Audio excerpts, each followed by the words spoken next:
ইহকাল পরকাল, পরকালের জন্য পরকাল অনন্ত জীবন, মৃত্যু নাই।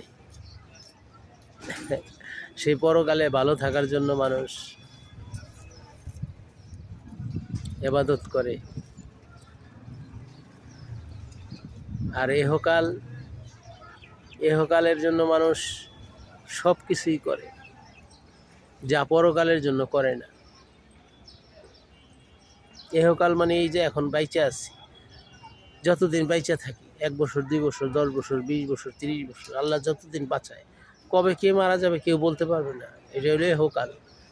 এই অনির্দিষ্ট বেঁচে থাকা, তাই মানুষের কত অহংকার, কত কিছু, টাকা পয়সা থেকে শুরু করে আরামদায়ক জীবন, খুন খারাপি, মারামারি, রাহাজানি, কত কিছুই না ঘটে এই পৃথিবীতে, এই ইহকালে।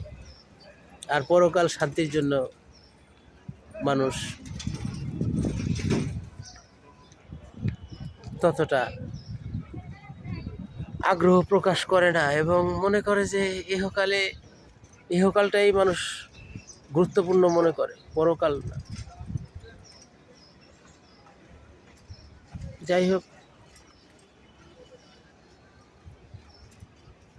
তবে পরকালে অনন্তকালের জীবন, পরকাল লম্বা,